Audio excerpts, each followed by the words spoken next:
Good evening. Welcome to the show. Welcome to It's Not an Orbit's Dust with myself, Peter Wren, the lovely Lynda, the chatty Cathy, and Trevor. Just me. Hello. Yes, just Trevor. We Just haven't got Trevor. nicknames yet. Some guy named Trevor we picked up off the street the other day. Yes, just random Trevor. We call you now. I'm kidding. So, how's everyone been? Cathy, let's ask Cathy why she's got a mouthful of coffee. I'm doing good. I'm doing all right. We unfortunately, actually, it was sort of an interesting week. We had so I had to put one of my cats down. Unfortunately, she passed away. Actually, I didn't have to put her down. She passed away in my arms, so that was kind of sad. Oh. She kind of just got sick like suddenly, but at the same time, she was really sick, and you just wanted to hold her, and all of a sudden my kitchen sink decided it was going to go kablooey. So I had water everywhere. I had so I'm trying to fix my sink. I ended up having to take all the pipes out and redo a lot of shit, and excuse my language, but I did it on my own. So I was really proud of myself. But yeah, it was quite a week. Otherwise it was really good. Yeah. Besides, that sad. But how are you guys? Doing good? Yeah, things are going good here for the most part. So, except 3 out of the 4 kids three of my kids tested positive for COVID last week. Oh no! And then my wife wasn't feeling good, and I've kind of got the sinus thing going on now too. So I'm kind of like, oh great, here we go. But other than that, yeah, doing all right, and just been kind of chomping at the bit all day to get on the show. So. Been a long, slow Sunday for me, so super excited to be here. How are they feeling? Are they okay? Everybody's fine. So my kids, my boys, they were sick for like 2 days, and they bounced back no problem. And and my wife was kind of the same way, and my symptoms seem pretty mild, so I'm optimistic. So and yeah. So, but everybody seems to be doing fine. They're all being super noisy outside my room, so hopefully you guys can't hear it over the mic. Oh, Lynda, how you been? I've been really good. Work has been a little crazy. We've had our Christmas open house already, so that's a good thing. But it was a fun week because my daughter Arden, who's an artist, she invented the Hallmark Christmas movie bingo, which is really funny because now when we're really bored, we sit around with these little bingo cards, and it's pretty funny. So if anybody follows me on Facebook, they'll know what I'm talking about. It was a good week. It was a funny week, which is always a good thing. How about you, Pete? Oh, got 2 new puppies, which it's been quite the journey over the last couple of days. It's been actually really, really good. They're both 2 different personalities. One's one's the runt of the litter, and he's quite a lot smaller than his brother. And the other brother is obviously bigger, and he's very much domineering over his little brother, but he's very protective as well. So, and it's really cute to see like 2 different personalities where one's kind of reserved and just takes things in his stride, and the other one's like boing, boing, boing, boing, boing, boing, bouncing all around the place, trying to chew on like table legs and stuff like that, on your feet and stuff like that. But it's been good. It's been really, really good. And in the paranormal world, it's weird over the last week. I've had a lot of requests that have come through from the States. And I was talking to Trevor earlier on about going down to see him in the new year as well. But there's a few places. A friend of mine's a tour guide, and that I'm going to be lining a few things up in the new year just to go down south of the border. So I'm very much looking forward to that, and just kind of kicking back really. Looking forward to Christmas as well. Santa's going to bring me some really good pieces of paranormal equipment as well, which I'm really looking forward to as well. So if you I'm still hoping that I get my wish. What's that? Go ahead. I'm hoping Santa delivers my wish. Do you remember that was Peter? On you asked everybody on Facebook what you wanted Santa to bring him, and you wanted me? I had a special request. Yeah, you wanted me on top of your Christmas tree. That'd be very under the Christmas, not on top of it. I don't want you to break it. But under the Christmas, wrapped in a big bow. My very own Peter. I can life size cut out myself, and you can have. Linda's pretty good at crafts. She might be able to whip one up. Make a latex doll of Peter. That'll sell good. That would definitely sell good. Oh dear. Anyway, moving on. If you're tuning into the show, and please like and subscribe to the channel and click on those notifications. Okay, so tonight we have a really neat guest, and we're really lucky to have her on the show. Name's Anna Maria Manalo. She is an author. She writes paranormal suspense memoirs and anthologies, not analogies, anthologies. She's also a therapist, and she did some screenwriting too. So, and all about the paranormal stuff. So really looking forward to getting to know her. Hi, Anna. Hi, how are you? Hi, Anna. I'm good. How are you tonight? Pretty good. I'm glad to be here. Yeah. So, where are you located? I am presently located in Pennsylvania, southeastern corner, practically into New Jersey.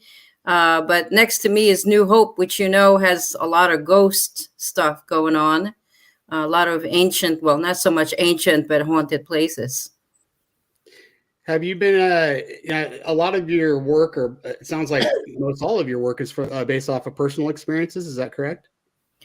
The first book that I wrote actually trails through the beginnings of me as a child and then going into adulthood. And then actually I had a stint for about 1.5 years with MUFON, the Mutual UFO Agency. And then from that, I started writing scripts.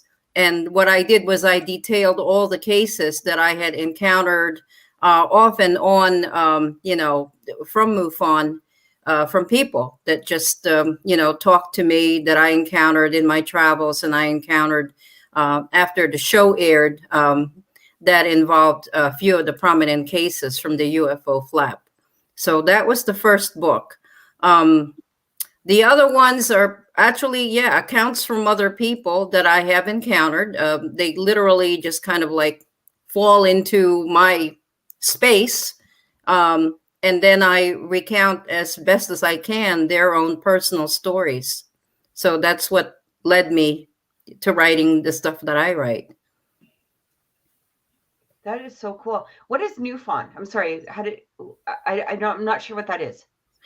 Mutual UFO Network is the largest volunteer organization having to do with investigating any type of phenomena having to do with UFOs. They call them UAPs now, unidentified aerial phenomena. And they have representation in almost all of the U.S. I think actually they even have a director based in Hawaii.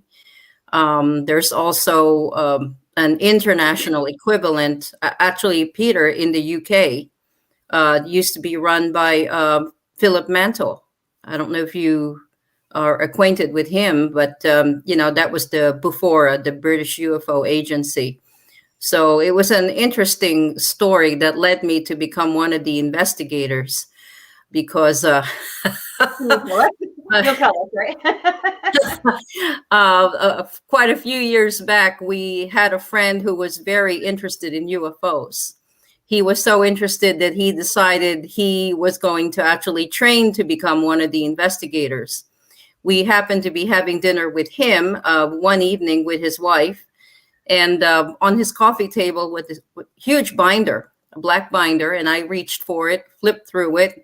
And of course, the first page that opened up to me were all these aliens. There were photographs of aliens, drawings of aliens, alien craft, and I was very intrigued. So I said, at the time, my goodness, what are these and what is this book about? And he said, I'm training to be a UFO investigator. So that really piqued my interest. And that was the rest of it. The next day I ordered the book, studied it, and found that you could sit and actually take an exam. So I took an exam online, and then they trained me briefly, and it was right on time for a UFO flap, right here where I live in Bucks County. Oh, wow. What's a UFO flap? Basically, you're looking at a wave of sightings. It could be anything from like just a simple light in the sky, which is the most common encounter, to an actual encounter where there's evidence on the ground and there's evidence on the person. There's been people who end up missing time. They enter an encounter and then they find out later on they just lost 4 hours of time that they can't explain. And then they end up in a situation where they have physical marks on their bodies. Could be like little scoop marks. We had a few cases here, quite a few cases actually. We started with 2 investigators for over 4 counties, and then it went from there because there were so many people. There were times when we just made a phone call in order to reach out after they've been, placed on the MUFON website to be reported. There was that many. So that's a fact. Was there similar body marks and stuff like that in each of the cases, or were they all different? They're all different. And Peter, it's an interesting question that you posed me because in the past couple of weeks, I just started my latest book, which would be my 5th.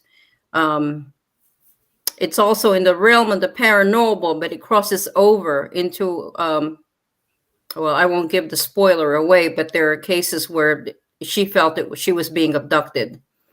So the next book looks at the types of things that happen, in this case, to a couple of people that range from just a simple dream without any type of physical evidence to someone who actually looked like they'd been battered and beaten.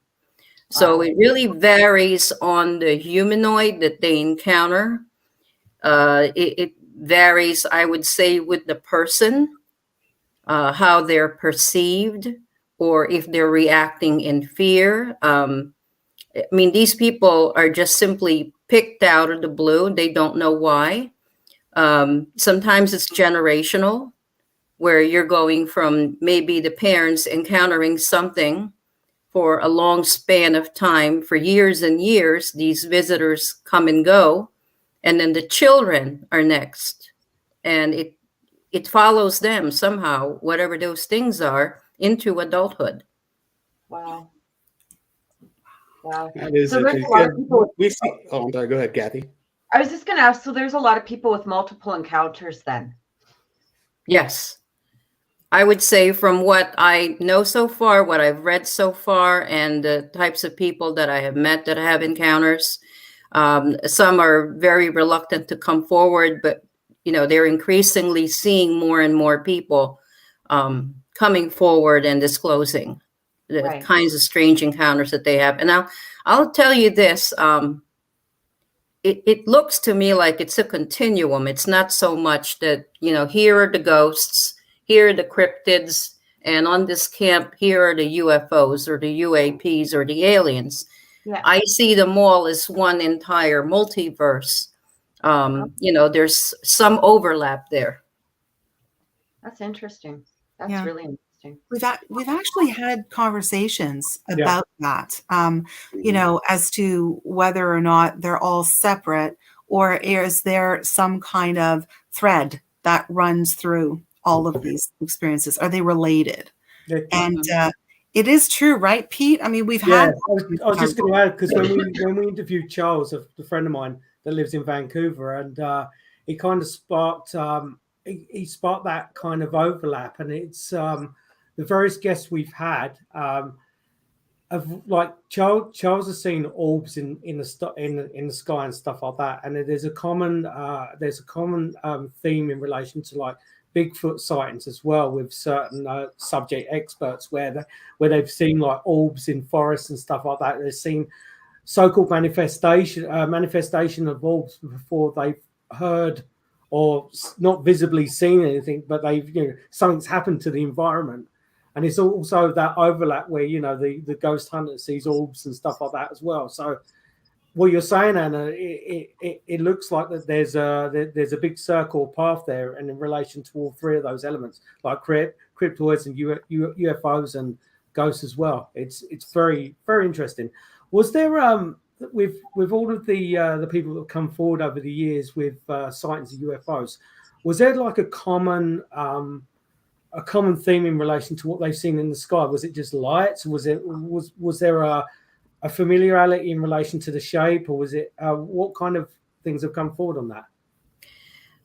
Quite various. You could see simple lights, could just be the size of a dime, or it could be as elaborate. There's one down in the very southern area of Bucks County, which is probably, I would say, about an hour and a half from here. There was a particular neighborhood where people were just sitting on a nice summer evening. This is right in the middle of the flap. This is in 2008. They were seated right after dinner, sitting on their porch, and across from them, there was a whole row of homes that were similarly built with porches all facing the street.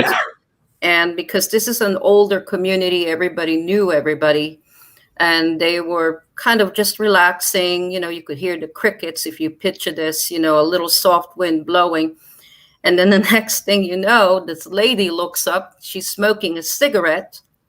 And right above her is this huge red object that's shaped like a cigar. Wow. And we're not talking a pinprick of light. We're talking something bigger than my head. It was obviously about 500 feet maybe or less. And it was incredibly quiet. She said that there was nothing. The sounds were all deadened. Okay, and here's a commonality there for those of you folks who have encountered ghosts. There's a silence that precedes any type of these sightings. And in this case, there used to be frogs and crickets because they're sitting outside at twilight, and suddenly all those sounds are gone. And then they see something that is hard to believe, and it doesn't quite compute to the mind. How far up is it? But it's an object that's moving maybe 5 miles an hour, which is an impossibility for normal craft. A normal craft probably would have crashed. It didn't have any wings. It was just a cigar-shaped object. And I actually saw something similar to that, but it was round. And it was very much like, you know, you had described with this lady. It was, I don't know exactly how far above me it was, but it, you know, it was a big round, bright orange, you know, and it just hovered. It hovered, and I'm not exactly sure how long, but it was enough for me to eventually yell and you know, get some people, like my daughter came out, my neighbor came out, and they saw it and just like, holy, you know, like, Jesus. What is that? What's that? What is that? They probably said. Yeah, we were all in, you know, and then it took off so fast though, like it hovered and it was pure silent. But then when it took off, I mean, I've never seen anything. We don't even have a jet, you know, like our military jets will fly across, and it went so fast, and you could see it, you know, you could see it towards the edge of the city even. It was so bright, so orange, and it was amazing.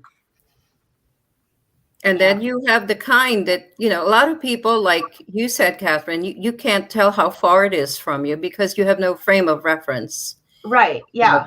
It's hard to tell really whether is it close or is it not, unless you're feeling some kind of heat from it. And there's some people who've had encounters where whatever it was so close to them, they could feel some kind of heat radiating off of it. Yeah. Yeah. It was, I mean, it was already a warm night, you know, when it was, I believe it was like closer to the end of August. So it wasn't, you know, it wasn't cold out already, but it was amazing. Like because it was just there. All of a sudden it was just there. Like I never saw it coming. I never saw how it got there. It was like I was sitting on the front step, and then boom, I looked up and there was this orange, and I remember, I don't remember walking to the end of the sidewalk to take a closer look at it. I was just like at the end of the sidewalk, I guess is the best.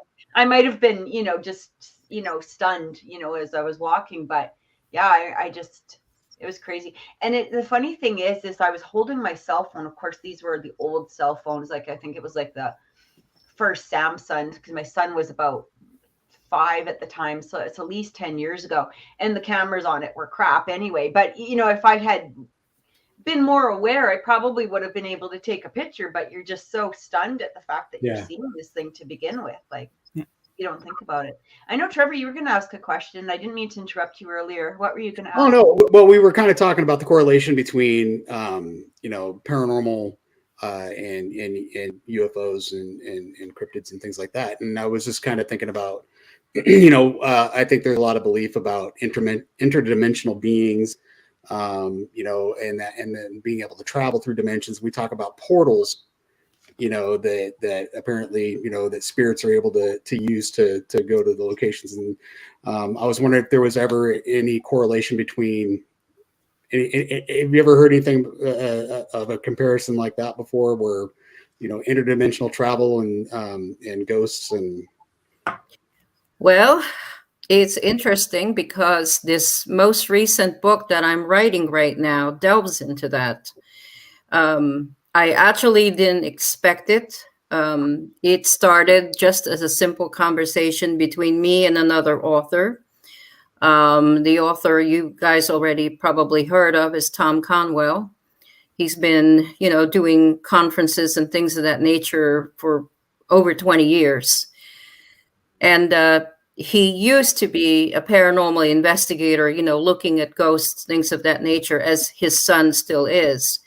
And then he switched into looking at UFOs because of his background in technology.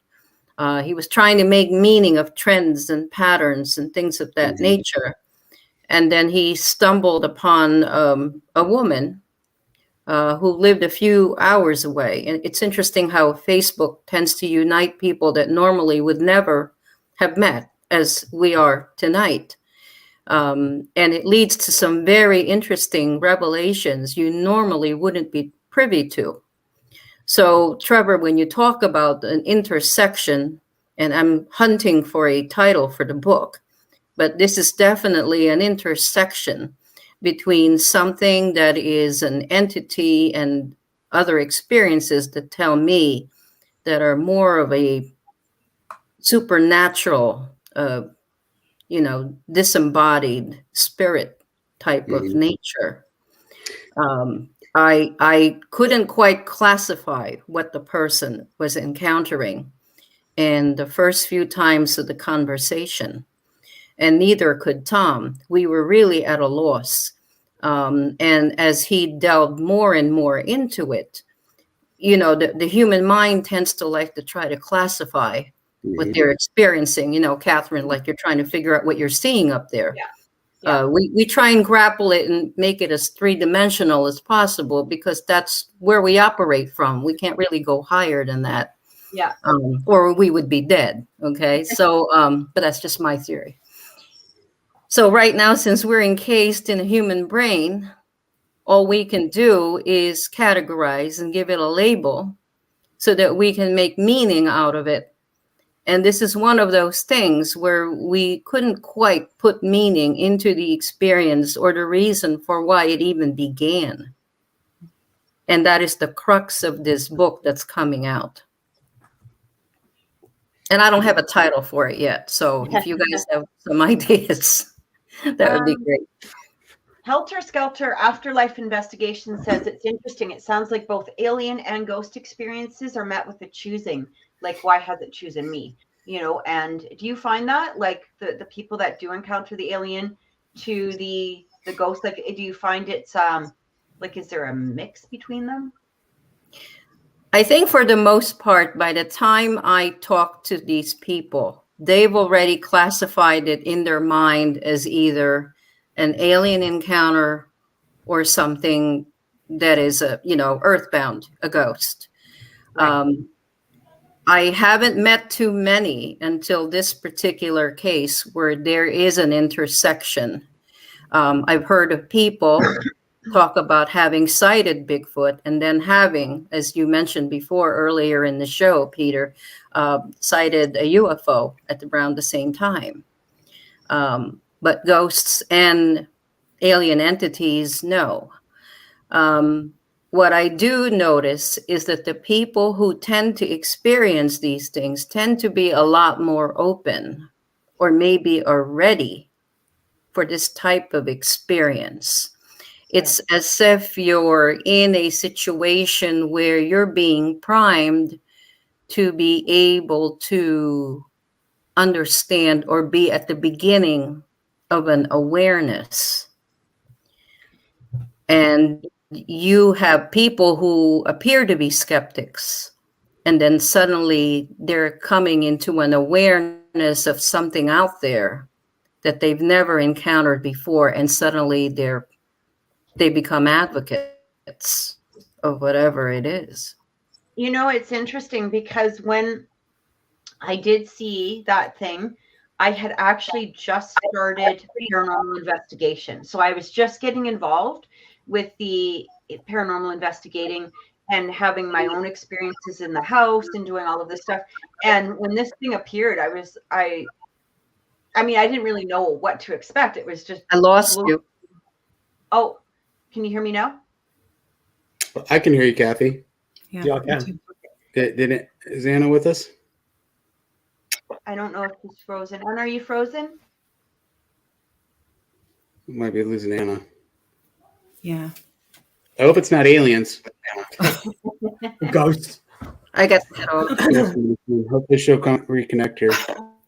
It's an interesting concept though, because I was kind of thinking, I mean, I look back at my life is my parents was saying that I used to have experiences when I was before I could even walk. They said that I'd be in my little those little walkers you put kids in that they're around, they got the wheels and so they can run around the house. You see those?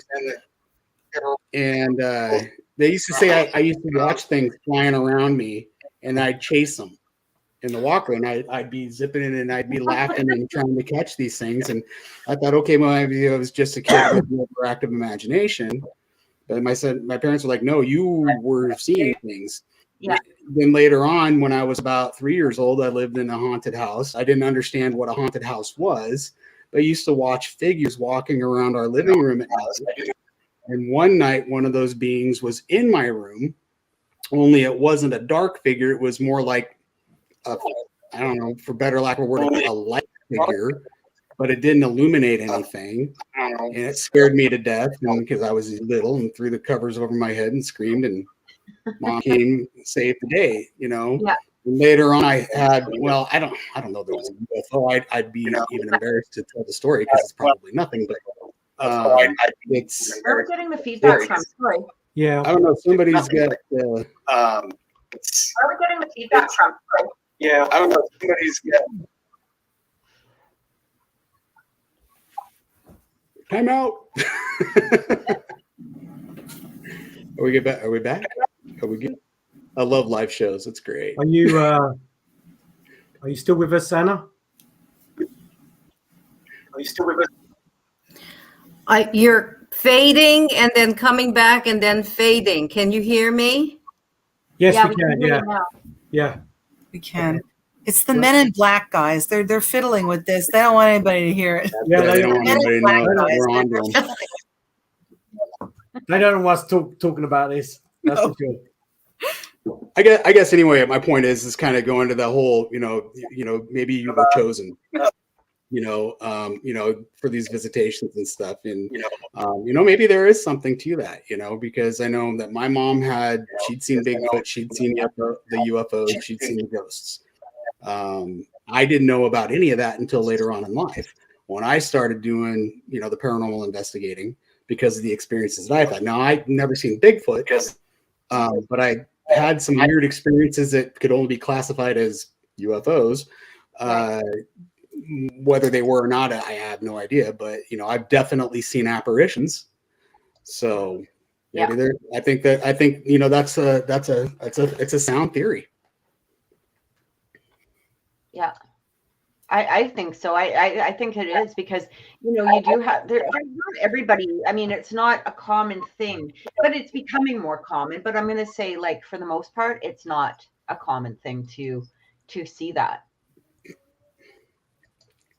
So one of the experiences I had, Anna, and this one's always kind of bogged my mind. And I don't know that it was UFO, but you're definitely more of an expert than I am. I was out in the middle of the woods hunting, and I was by myself. There was no wind, but and out of nowhere, all of a sudden, it sounded like there were large things flying above me. I didn't hear engines. I could just hear the air moving, like forcefully. Hard to explain the sound, and it lasted for a few minutes, and then it just vanished. Have you ever heard of anything like that before? Well, the first thing that comes to mind, I hope you guys can hear me because you're cutting out a little bit, was the case with the Rendlesham Forest case. And that was where you had those soldiers.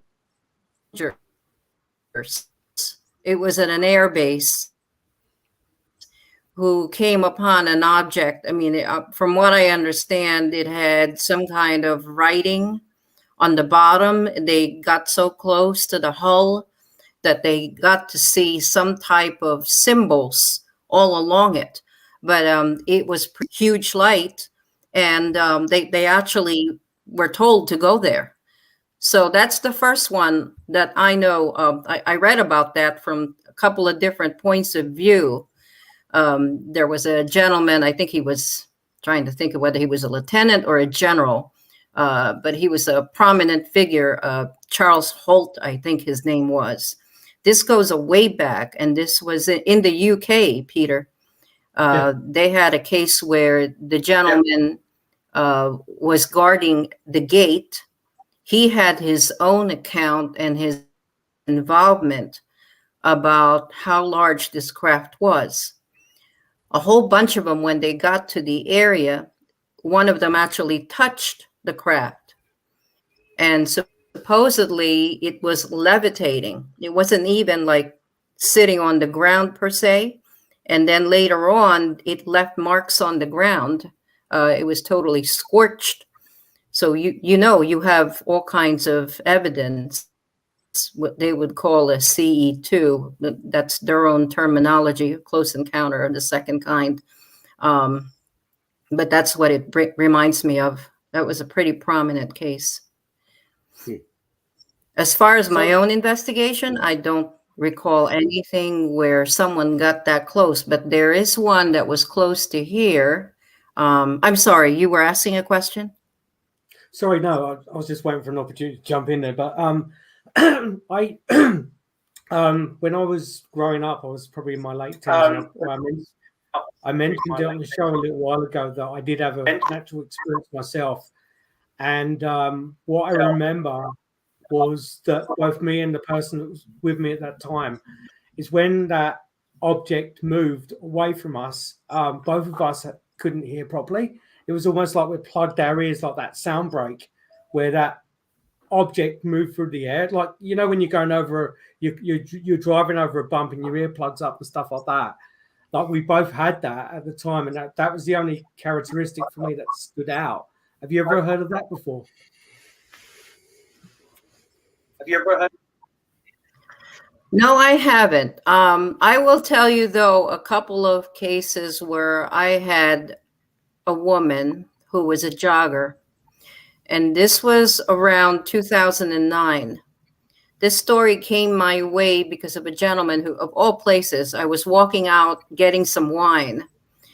He stopped me, and he recognized me from a show that had just aired Thanksgiving the year before. And he said, I want to let you know this, but I don't want this documented with MUFON. So I will leave, the park where this happened obscure, and I won't name any names. But in this particular case, it was his girlfriend who was jogging at a park. She decided that even though the park was closing, she just had to have her 3-mile jog. It was getting late. Her car was the only one there. She proceeded to park.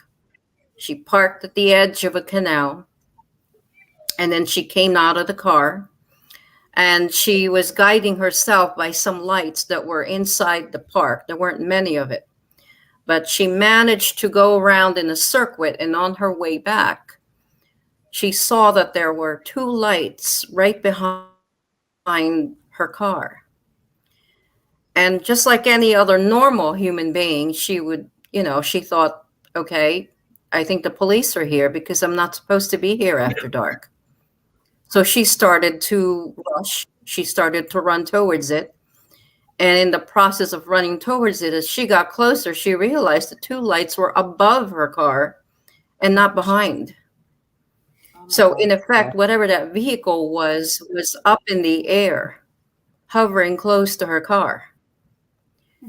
So she started to slow down because she started internally feeling there was something very wrong with the situation. She became very conscious of the fact that she was alone in the dark, approaching something that she could not classify. As she got closer, she then started to try and click her car open. She realized it wasn't a police vehicle. And when she opened the door, it was as if time was slowing down. She felt herself opening the door, but somehow it was almost like a nightmare. She was having a rough time moving. And then something was approaching her. And it was, according to the boyfriend, about 7 feet tall. Oh, God. And it was moving almost like a shadow until finally she could see some definition. And you have to be seated for this, and I guess you're all seated. It was a praying mantis. What? Wow. That's interesting. It was looking down at her, and it had a wand for a hand. And it touched her. And the minute it did, she woke up with her head against the wheel of the car. She was inside the car, and it was already daylight. Oh, God. And the story doesn't end there. She is in a panic now. She doesn't know what happened to her. All she knows is she's supposed to be at work, but there she is. She's still wearing her jogging clothes. She sits up and realizes her feet feels funny. And she looks, and she's got scoop marks going from her knees all the way down to her ankles on both her legs. Unreal. Wow. Now, when you say She contacts the boyfriend to come. They're like divots, or like They're like how do you depressions. Depressions, okay. They're depression marks. They're like if you had a dimple on your face. Picture them being larger and deeper and being in equal distance all the way down your legs. Now, It was these, as like, if something that someone would be had made scabbed an over, or indentation. is it something that's like scabbed over, or is it I'm sorry? like bleeding, or how does that work? No, it was totally bloodless. There was Okay. no blood.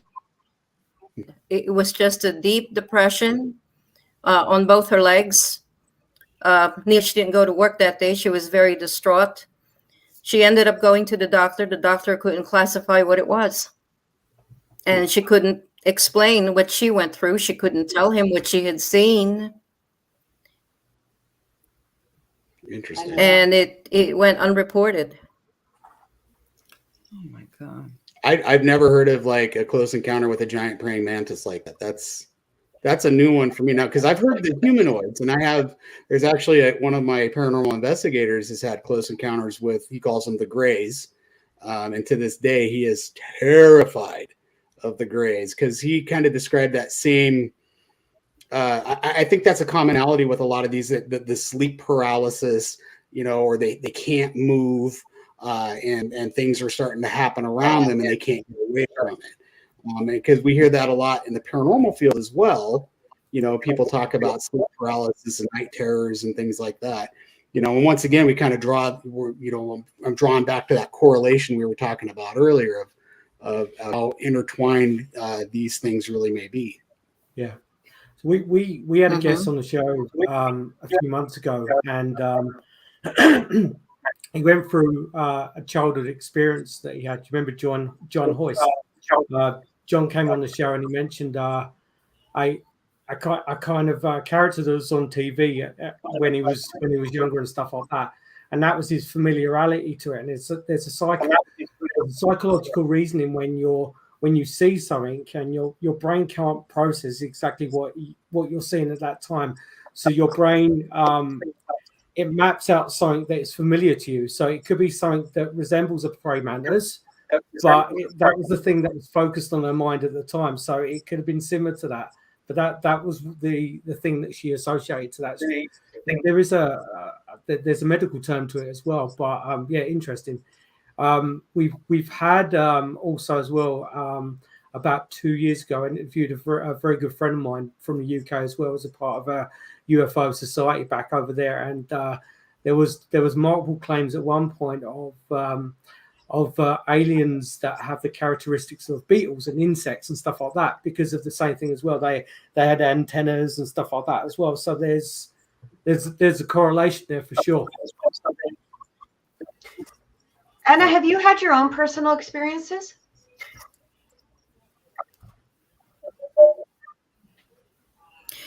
I did. Not as severe as that, I would say. I've had both. I've had experiences with demonic energy as a very small child. I ended up living in a haunted house, which was unwittingly built on unblessed ground because there were Japanese soldiers' bodies that were there and no one knew. There was a reenactment of a massacre right outside my bedroom window when I was visiting a cousin. I heard it. Well, let me backtrack a little bit. About, I would say 2008. No, 2009. It was right after my involvement with the UFO flap. I went to visit family relatives in the Philippines, and they live in a very small town, which happens to be just steps from a major university. And I stayed for about 3 weeks with them. And it was probably the most memorable 3 weeks of my life because something happened almost every night. They were living in an area that was the crossroads of a massacre in World War II. Wow. And one of my books delves with what happens to the ghosts of World War II, incidentally. In this particular case, by people screaming right outside the window. And it sounded like a lot of people that were running in the street. And there were women screaming, there were men yelling. It was just total chaos, shooting a gun, and people were scattering. And then the next thing that followed was marching boots, like a regiment marching, coming closer and closer and closer. And at this point, I was fully awake. And I sat up trying to figure out what was going on in this neighborhood. I'm 10,000 miles away in a foreign country. And I'm trying to think in my head, what is going on and why aren't my relatives awake at this point? And then I hear chains. Chains are being thrown over the fence right behind, just a few yards over my head. And it sounded like someone was forcibly pulling the wall down, like as if there was a wrought iron fence and they were trying to pull it down and trying to get in. So at that point, I turned around. The window was right above my head. I went to open it. to check to see what was going on, which is probably not the safest thing to do. And then I looked and there was nothing. The sounds were all gone. It was dead silent. Wow. Had your relatives had experiences there as well before that? Yes, they've had quite a myriad of experiences. And the next morning when I sat down to breakfast with them, I think they were already expecting it. And one cousin said to me, "So how was your sleep?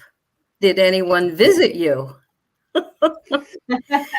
And I said, "It's interesting because I don't think I was visited by anyone as opposed to a whole bunch of people." And then I proceeded to explain it to them. As I was explaining it to them, and it's already morning, a door opened and slammed. Everybody looked up and they wondered what that was about. Yeah. One of my cousins stood up to check to see. No, the door just opened and slammed. There was nobody there. Wow. And then later that evening, I walked by a bookcase and all the books fell as I walked by. And they said, "Oh, yeah, that usually happens when there's a visitor in the house." I love how nonchalant they are about it too. It's like, oh yeah, happens all the time, no big deal. So, Good. now, your relatives, they live in the Philippines, is that correct? Some of them do. Some are overseas. Okay. The ones that you were staying We're with, kind of though, is that scattered. what that was? Well, I was just curious because I find The ones I was staying with. and I know they're two different locations. I spent some time in Brazil, down in South America, and I found that the people there, I mean, they are, outside the United States specifically, and especially in these countries that are, more humble, more third world. They're very in tune spiritually, and I don't know, is that kind of the case for people in the Philippines? Are they kind of more open to those type of experiences, those type of hauntings?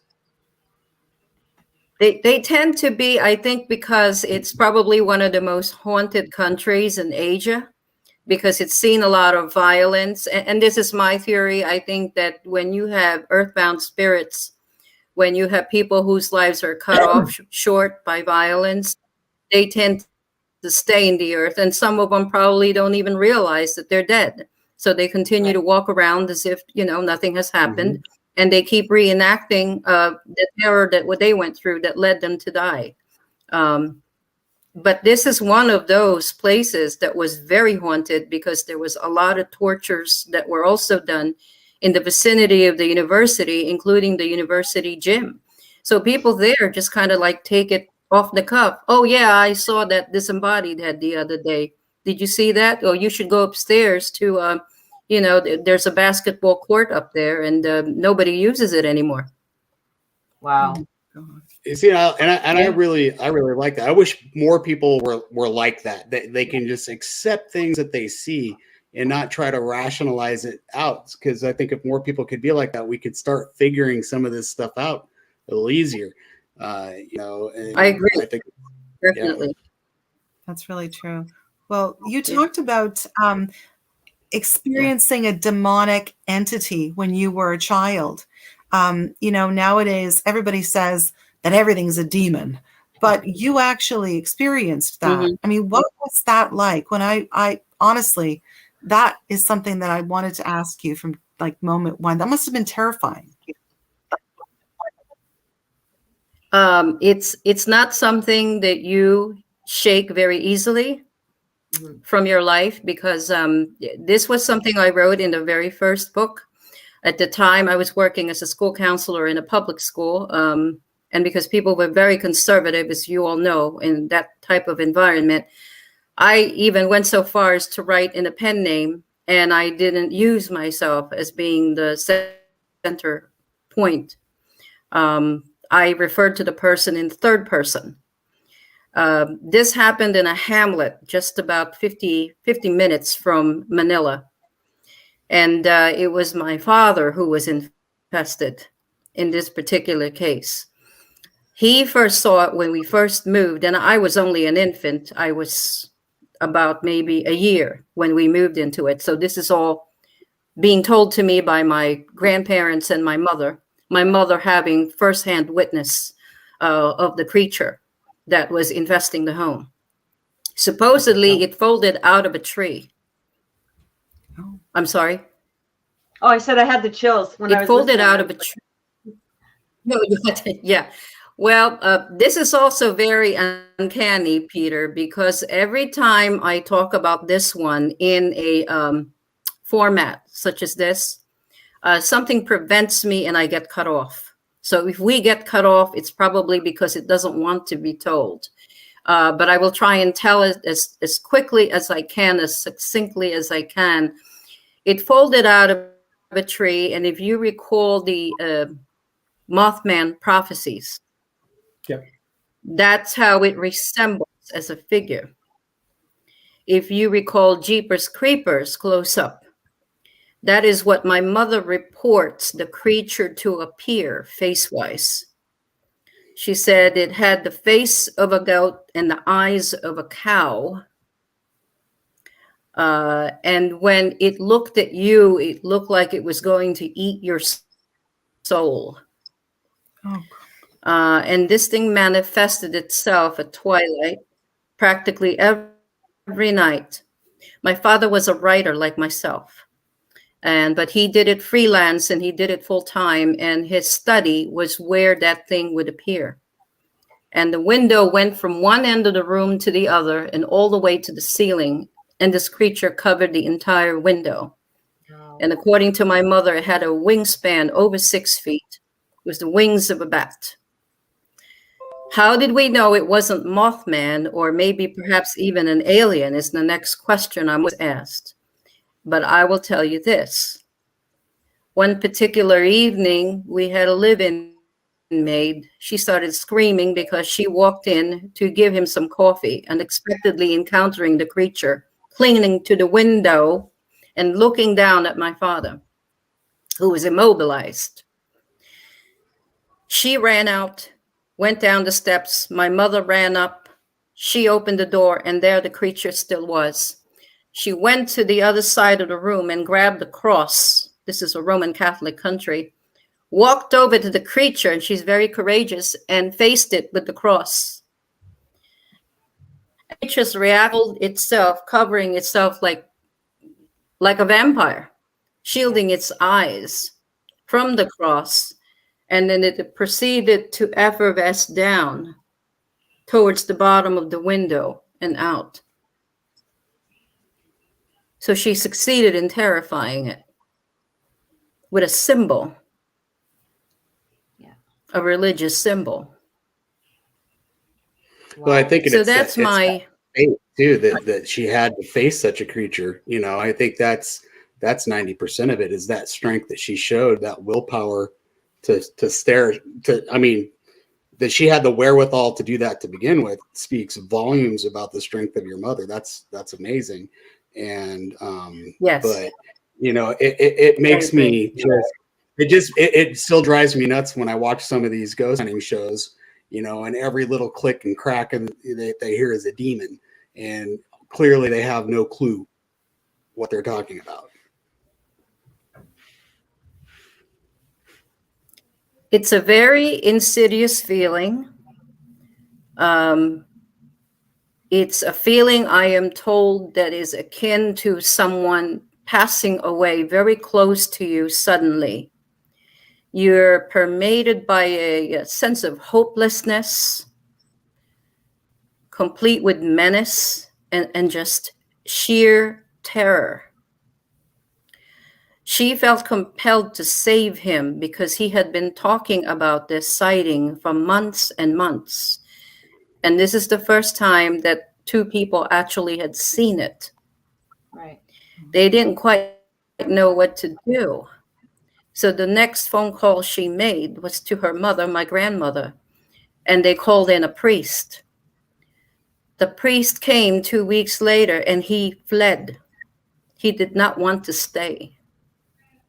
Whatever it was that was at the window was too strong for him. Wow. What did they end up doing? Like, in order to remove it or exorcise it, did they do anything?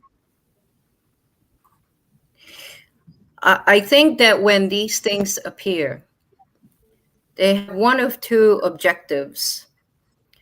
One is to either persuade you that there's another reality out there and to educate you, or to even tell you that you have a mission to tell the rest of the world. Right. Those are the usual themes.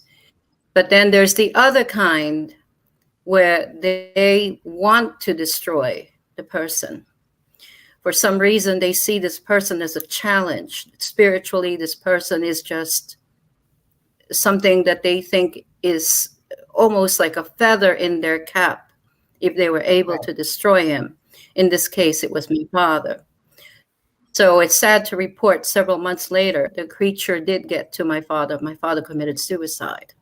Oh. And that's when this creature stopped for a while until we moved, and then it followed us.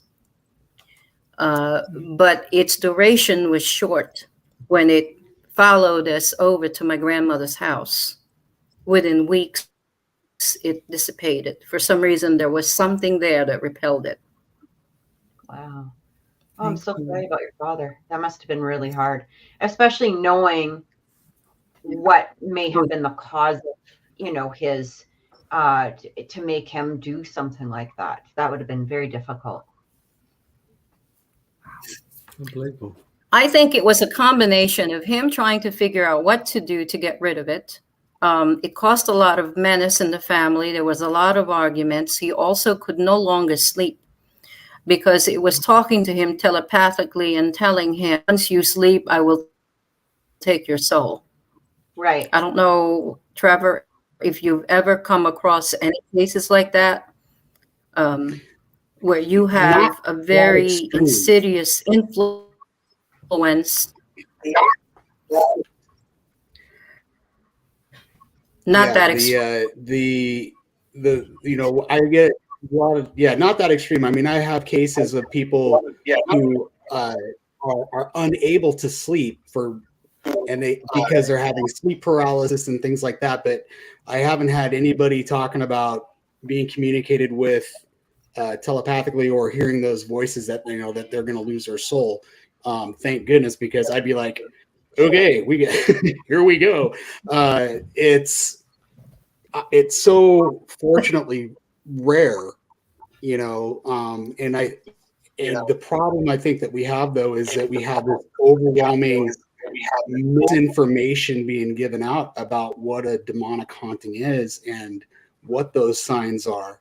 And I'm really grateful that you're here to kind of tell that story so that a lot of our viewers can kind of get an idea. It's like, oh, okay, it isn't like what we're seeing on television. This is kind of what we need to watch out for. Yeah.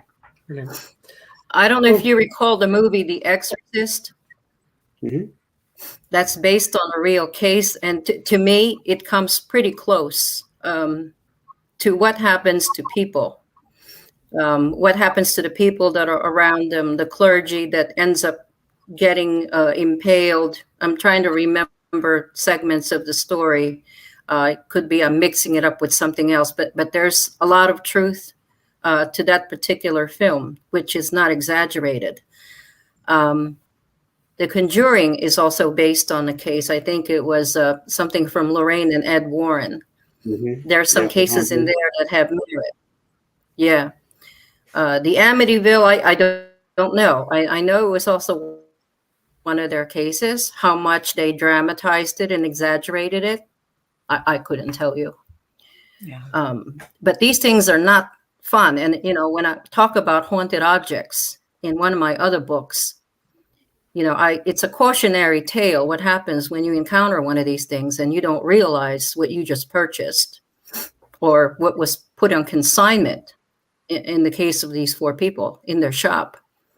Next thing you know, things are unraveling. The business is tanking. People are arguing. There's people that won't go into the shop anymore. It's just a myriad of nothing but bad, unfortunate accidents, and it just keeps going until you get rid of whatever Right. it is. Yeah. Totally. Oh, for sure. Thanks very much. Thanks very much, Anna. Sorry, my throat's going. I'm not getting emotional. It's just I'm getting. You're not getting a demon in your throat, are you? No. So Anna, just closing. Just tell everyone in the audience where they can find your books. You can find the books on Amazon. Probably the fastest way is also to go on my website, Anna Maria Manalo author.com. I can go on Facebook, Instagram. Sometimes I'm also on TikTok, of all things. Never thought I would find myself there, but yes, I am there. Yeah. Perfect. So Okay. the latest release I had was released 2 weeks ago. I'm sorry, Trevor, was I interrupting you? No.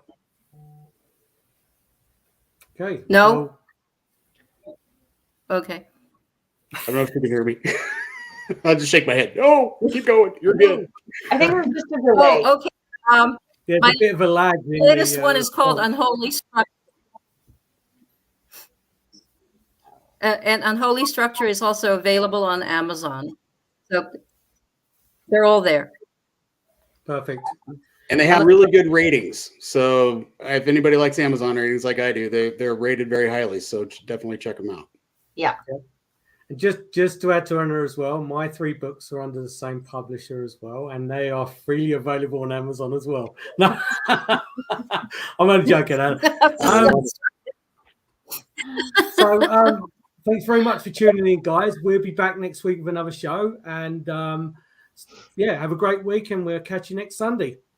Anna, thanks so much. Thank you so much. Anna. Thank you. Nice to meet you all. And you. Have a good night. And you.